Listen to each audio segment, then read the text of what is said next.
Hey, what's up guys, TheJordude here, back again with another Shadowverse video. I just wanted to make this video real quick because I just finished playing the round 3 for the recent Shadowverse Grand Prix with the Geass collab. And I ended up winning the Grand Prix. I got my 5-0 run. I finally win a Grand Prix. So as you can see here, I got the Rebellion Cup Champion Flare. And yeah, it feels good, man. The deck that I used to win it with was Discard Dragon. So here's the list. So if you guys haven't played the Grand Prix yet and are trying to find a good list to win the Grand Prix, I would highly recommend this. I played against I'm going to show you all the replays for the matches. That's the whole point of this video, so you guys can see what I played against. But I think this deck is just really good overall in the meta. It's pretty good against Shadow, which you'll run into a lot. It's pretty good against Dirt Rune as well. And Control Blood, I haven't seen any Control Bloods, but if there were, it's going to be good. The only bad matchup is actually going to be Forest, like Terrorformer Forest. That's a really hard matchup for you. But I ended up beating it anyways. So yeah, this is the list. I'm going to, since I wasn't recording at the time, I'm just going to show you guys the replays for the games. Maybe I could do some commentary while the replays are going on. And yeah, I hope you guys enjoyed the video. If you enjoy like these kind of contents where I'm just like going over replays of games, you could give the video a thumbs up and subscribe for more Shadowverse content. Also let me know about that in the comments down below. And then also let me know in the comments what deck you used for the last round of the Grand Prix, Geass Grand Prix. So yeah, thanks for watching guys. I'll see you guys next time. And let's get into the games. The first one was against a Havencraft. I was thinking about doing a no commentary replay, but I think I'm just going, like, the replays are sped up, so I don't think the video will be too long. And I'm just going to let the replay run. I'm not going to pause it to make the video longer or anything. But yeah, I'll just do some commentary, I guess, while the game plays out. So the first opponent, of course, is Havencraft. I wasn't sure what kind of Havencraft it would be. I was pretty sure it's going to be Elanon's Haven, because if you're playing Havencraft, I don't expect Sophina, just because it's not that good. As you can see, we drew the nuts. We have Dragon Oracle into another ramp into Shipsbane, which we could evolve on turn 4. So yeah, when I saw this card come out, the Master Educator, I'm like, holy crap, someone's actually playing Sophina Haven in the last round of the Grand Prix, which is kind of risky because Sophina Haven, of course, is not a very good deck. I've expressed this in the past. So I'm like, okay, it's Sophina Haven. If they don't have like an insane board on turn 5, which they didn't set up, we should be fine, just because Dragon, the 2 damage pings, just deals with Sophina really well. And because we're going second as well, when his educators come out, they gain the strike, but they don't get the protective bubble because we actually have even amount of evil points in them right now. So he can't actually get a free trade on that Master Educator here, which is huge. He has to use an evil point just to trade into my Shipsbane. And so yeah, we're in a pretty comfortable spot right now. I have to expect my opponent has the Magic Educator next turn. So I do want to consider that, but we have 2 dragons, Folk's Whales in our hand, so we are able to draw a bunch of cards.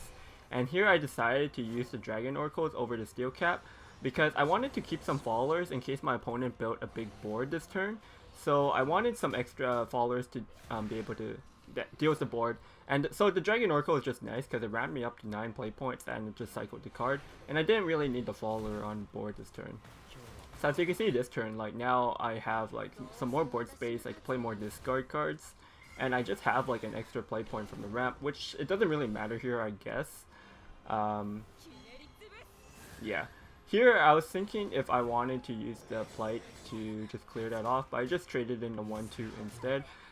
Looking back at it, I think I could have just used the Plight, just because it saves me 2 health. I could push 2 extra damage actually. So I think maybe the Plight could have been good. I was thinking maybe I wanted to keep the Plight though, because I know he's going to get these wards coming out. So I just want those extra discards to be able to ping off his board. What did I end up discarding here? I think Dark Prison Dragon? Was it Dark Prison Dragon? Oh, the Healer Dragon. Okay, yeah, that makes sense. Like, my points getting pretty low, so generally I want to be keeping Dark Prison Dragons if I can, just because we have like that burst potential. So I end up using both flights here. Oh no. I think I saved the play because I'd be drawing a lot of cards. So our opponent ended up playing like some kind of weird war deck, which I don't know what this is against. I think it's going to be crushing Terrorformer Forest, but other than Terrorformer, I don't know what the saving deck is supposed to do really. He did have a Yooka-Laylee, which is actually really good against Dragon, but this turn I have like free evils from. I could have gone for the Shipbane, but I went for this Steel Cap instead. So the Yooka-Laylee wasn't that big here. Like, he's not playing Alanas in this deck, so his board doesn't actually get too big. He's just trying to kill me through like constant wards that are kind of hard to kill maybe, and then like the Albert damage. But here we just had lethal, so yeah. Springwheel Dragon Keeper is actually a really good card.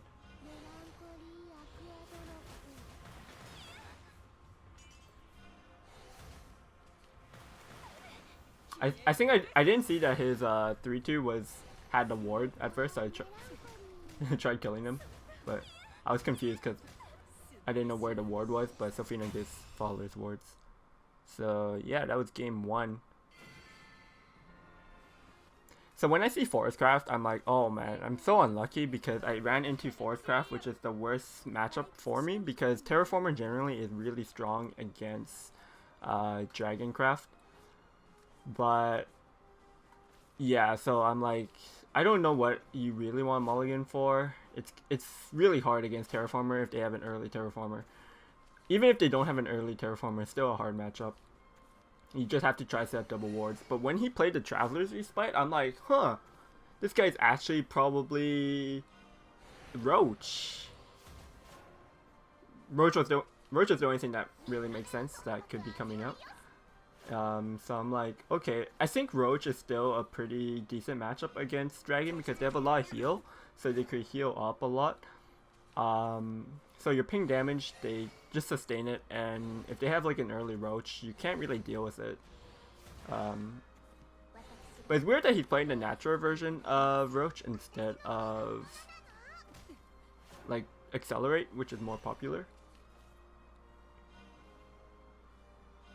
So here I figure I should just try to make a big board. Like, I go kind of wide. I have 3 followers on my board. So if I know he has 1 main in his hand. So if he's able to set up a main, maybe he gets unlucky with the main pings. And then I evolved the Rockback Source just so I could push extra damage. Because with Discard Dragon, you actually have a lot of free evils with Shipbane and Steel Cap. So you don't really need all, especially when you're going second. You could be a bit more flexible with your evil. So that's why I want to push damage. Like, I know my opponent has cards like Primal Giants and Respites and stuff, but I just want to be pressuring him as much as possible because he did play the Roach a couple turns ago from now. So like, he's already getting his Roach down, so I need to pressure him a lot. Get down lucky 50-50 here.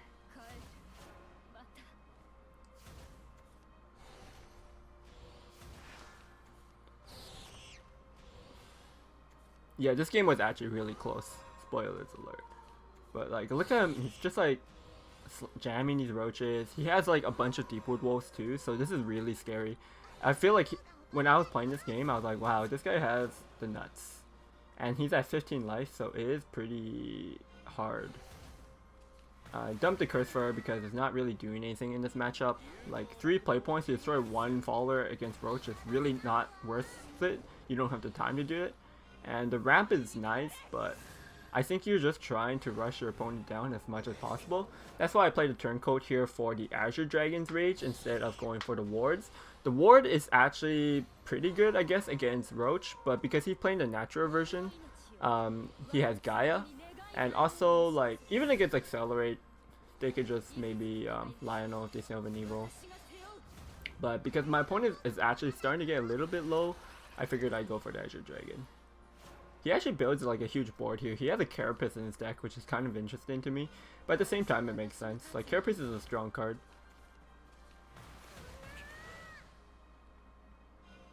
here I discard this turncoat because I don't need 2 Azure Dragons. Like, I'm never going to be able to play 2 Azure Dragons at this stage. My opponent's Roach is just ramped up too much. And if I get second Azure Dragon now, I'm not going to get the cost down enough. Even though I'm discarding quite a few cards this turn. Because I would have to be playing the turncoat here. So here I would actually die if he's able to roach me twice, because 2 roaches is 13 damage plus his Elf Queen was 17. So I was really scared here. But he unfortunately didn't have enough he didn't have enough bounces, or he didn't have enough board spaces or something. He just couldn't get it up. So yeah, this here, because I have like Steel Cap, I have Azure Dragon at 6 damage, plus I just needed 1 discard, which would be 7, which I had the Crimson Dragon for. So it worked out perfectly, and this was like, yeah, this was an insane game actually. This was probably the most scariest game in the 5 runs, or the 5 games I played.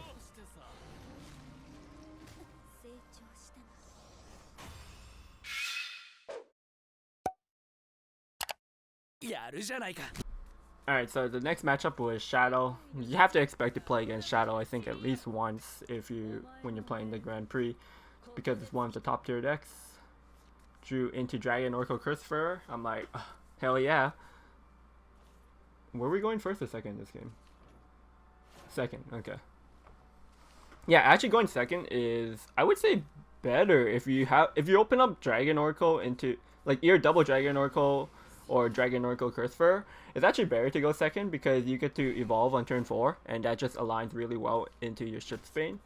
So this is like one of those rare cases where I think I want to go second in that scenario that I have this hand. Like if you don't have double ramp, like you don't want to go second. Probably.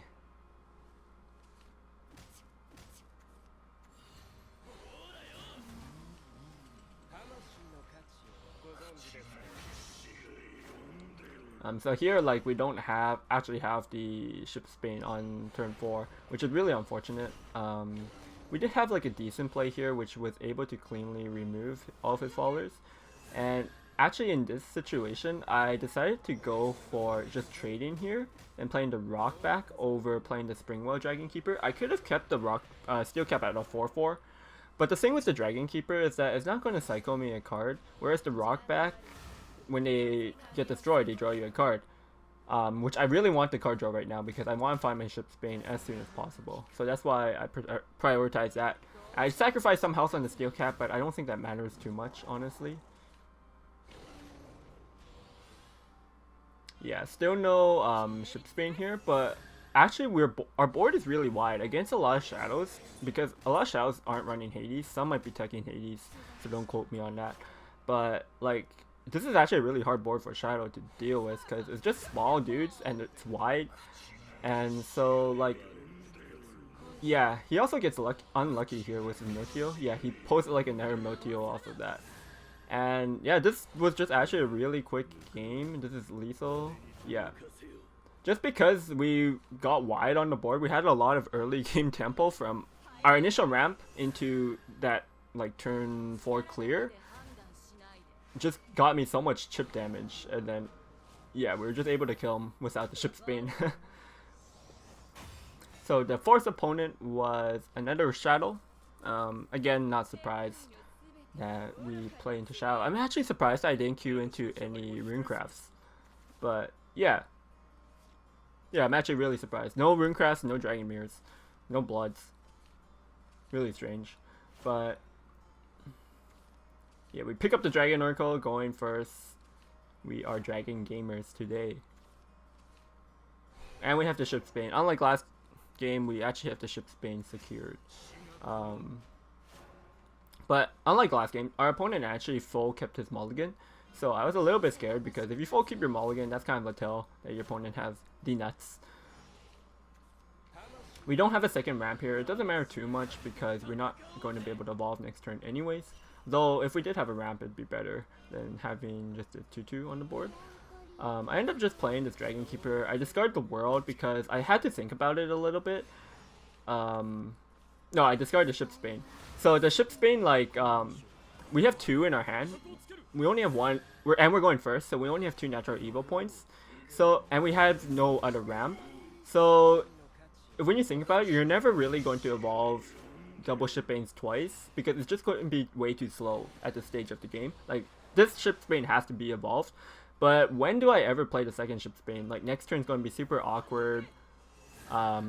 Sure, it's a big static body and you get draw cards, but against Shadow, it's really too slow because Shadow's going to overwhelm your board by getting a really wide mid-rangey board by around turn 5, turn 6. So if you're just playing one faller, your opponent really doesn't care, and your opponent has like Jack Shovel, Gravedigger, or something, or like Skeleton Knight. Easy ways to remove it, or the Sacristan Priestess. So yeah, I actually prioritize these little fallers that discard cards because they're going to be able to ping a lot of Shadows boards, and this is the only way you could actually deal with Shadows board is just by playing all these like 2-cost discard cards. Steel Cap. Steel Cap is really good because it does 6 damage effectively. Got a nice 50-50 there. Yeah, because that 50-50 is actually really good because his Meltio, he doesn't get to draw the 2 cards from it. And like he could draw it if he trades it in, but the 4 damage is like really good, so you just want to push the 4 damage. So it does limit his options a bit. And yeah, like he goes face for the 4 damage there. Here, at this part of the game is actually kind of hard because our resources are so low. So you have to think about, does 2-2 go face? Am I just trying, because I have Dark Prison Dragon? Or am I trying to trade the board? I ended up trading there just because it just worked out. Like I'm able to clear the board, whereas if I went face, it's like really sketchy if he has like Fatal Order or the Necromancer to bring back He Who Wants Rock. So I don't want to go all in on face there. Just trying to draw cards into my deck that could hopefully chain draw me cards. And we actually picked up like the Shipsbane and the Scalebound Plight, so I'm actually going to be able to refill my hand. Like both Shipsbane and Scalebound Plights are +1s, +1 draws. Or I guess Scalebound Plights are +0. I guess they're both +0 technically, but yeah. Anyways, here like I have 3 draws to find a Dark Prison Dragon for lethal. And that's my only out at this point. Like I can't do anything against this board, and I luckily drew into Dark Prison Dragon. So this game we got super lucky. We had to just top deck there. We had 2 Dark Prisons in like 18 cards, so 1 in 9. So going into the final boss, I really didn't want to play against Forestcraft, and we queued into a Forestcraft, which was only suited, and the Forestcraft was going first. So I'm like, okay, this is like maximum like hard level final boss, because chances are it's Terrorformer. Last time it was a Roach, but I feel like it's highly likely going to be Terrorformer. Drew into like our Dragon Core Shipsbane, which was nice. As soon as I saw this cleaver, I knew it was a Terrorformer, and he had the Terrorformer for turn 2 for the fusion. So I'm like, oh man, how do we win this? We pick up the Curse Fur, which is huge here because now I can go for Shipsbane on 4. So when I saw that Curse Fur, I'm like, okay, the only way I have any chance of winning this game is if I go turn 4 Shipsbane, and on his turn 4 he invokes the amulet, which most people would do here because he's kind of all in on this Terrorformer, and dragons normally don't have like a good way of dealing with this. But because he missed his turn 3, he didn't have a follower on turn 3. This Shipsbane is just getting the free ping on the 2-1, and I get to evil it. So it's a 9-9. There's actually, the only way he'd be able to deal with it, I guess, would be if he has the Elf Queen here.